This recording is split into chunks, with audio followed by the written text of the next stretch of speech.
Hi there, welcome back. This is part 2. In this video we're going to be making a large bowl and some smaller bowls. In the previous part 1 video we made the large placemats and the coasters.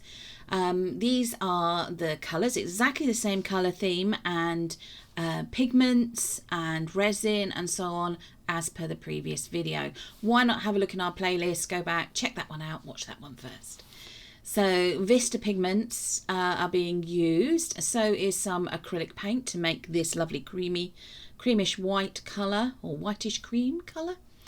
There we are, look, the Art Studio acrylic paint mixed with the Polar White Vista pigment to make that beautiful cream colour. Now, as per our previous video, we're sticking to these colours. We're going to use similar technique to we used before. Except for we're not going to be pouring it and then pouring it in and then manipulating the bases. What we're going to do is pour it into some moulds, which we will show you in a minute. Here we go. So it's Wayne just showing you all the lovely pigments mixed in with the resin, all set and ready to go. Now, what you won't see is that the bits of the resin that are already in this mould are leftover resin from doing the placemats and the coasters. Obviously we don't like wastage, so we made sure that we had this large flower shaped mould ready to pour the rest of the resin colours in. So Wayne's just pouring in layers, if you like, of the different resin coloured resins that we're using. Again, exactly the same as we did for the placemats and the coasters.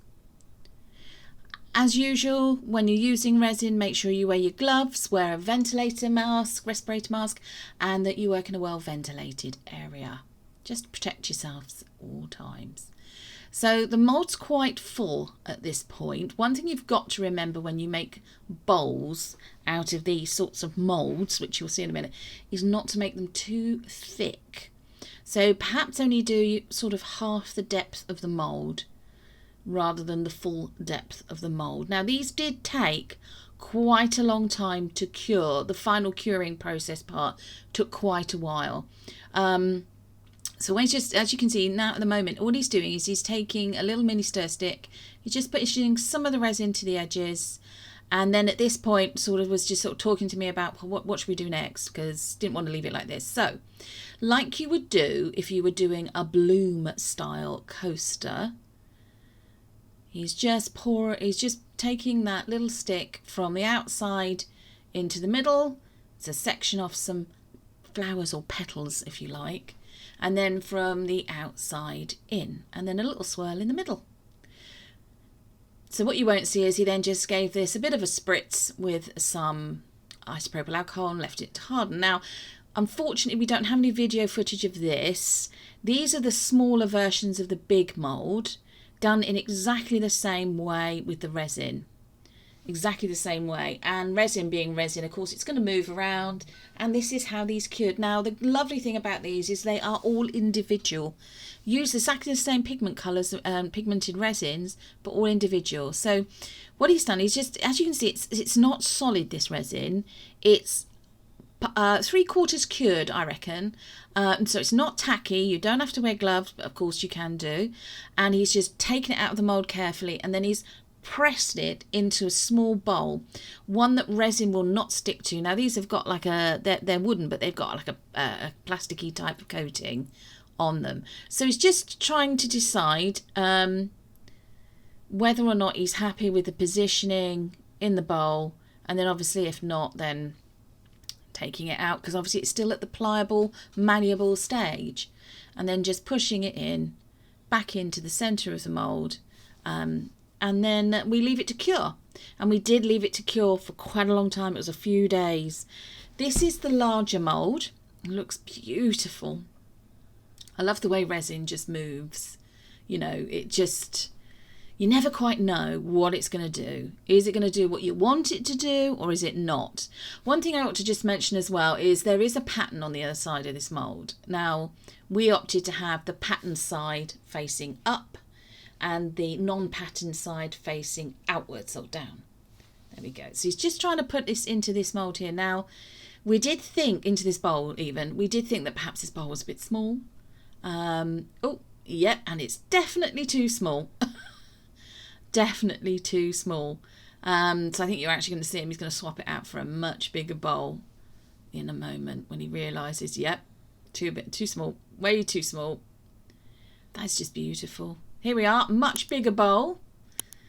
And just pressing it down into that bowl. Now you will need to manipulate this a bit. I mean, if you want to, but we decided yes, we wanted to. So he's just pulling some of the surface area of the edges of those petals away from the bowl, the edge of this metal bowl. It didn't stick. It definitely didn't stick. The resin didn't stick to this. This is why you need to do it when it's not tacky. So it's about 75% cured at this stage. So again, I was just taking his time, just trying to manoeuvre it and manipulate it into the shape that he wants it to be. Here we are. I have seen some people do these bowls, but they've done them with the bowl turned around the other side, and they've done it over the outside of the bowl. But if you're going to do that, you're going to have to tape it down to make sure that it doesn't because it's going to want to spring back, the resin. It's going to want to spring back to being flat. I don't know if you can see it moving slightly in this. He's having to keep going in and just adjusting and so on to get it how he wants it to be. We are. Oh, there's bits of residue resin there. And then just pushing it in. Obviously, this did take some time. We decided not to speed up this clip because we just want you to see the full process, and that, you know, it's okay if it takes you a bit of time to then achieve what you want, or try and achieve what you want, how you want it to look. And again, once we'd done this, we then left it for quite a number of days, quite a few days, 3 or 4 days or so, just to fully cure and harden. And even leaving it for that length of time, they were still a tiny bit malleable. But there we go. They come out of these bowls very, very easily. And this has produced a beautiful little trinket bowl. You can just see on the edges there, slightly rough. And we did go round with, here, he's already demoulded the other 3. Did go round with a little bit of sandpaper and just knock back those sharp edges. Because obviously, you know, you don't want to give this to somebody or sell it to a customer and then find that, you know, they cut themselves on it. That's not the point of these. These lovely little bowls, because we've used food safe resin, here's the much bigger one. And by food safe, we mean it's okay for things like a few crisps, a few peanuts, some wrapped sweets, that sort of thing. That's what I mean by food safe. I do not mean that you could sit and eat, you know, sponge pudding and custard out of it. You should not be doing that with resin, with a resin product. Definitely not. You know, some manufacturers might say differently, but that's the advice that we've been given.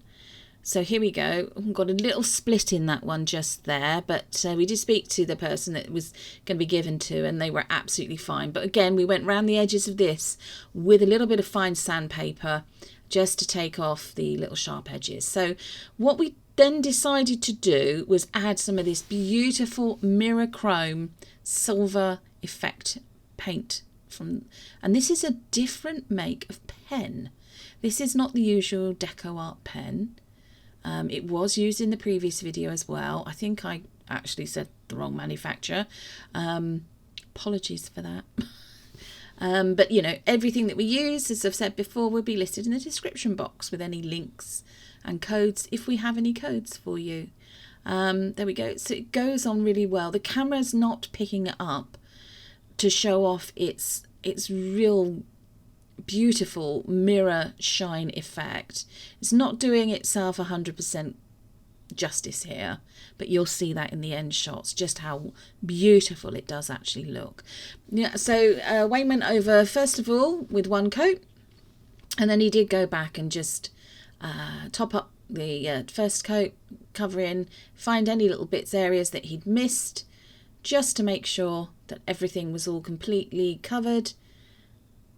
There we are. It literally goes on. Obviously that was sped up, but it goes on that easy. So he then went to the larger, much larger flower shaped bowl, and yeah, sorry, had to zoom out a bit, but He's just doing exactly the same process as he did for the small bowls. There we are. It's going around the edges very carefully. Obviously this is a bit more difficult because where you've manipulated it, it's not just all on a straight line. It's not completely flat. So just take your time going around the edges with that beautiful silver chrome pen. I mean, obviously you don't have to do it. Sorry, it's a bit of a zoom in there. And here we are, final project.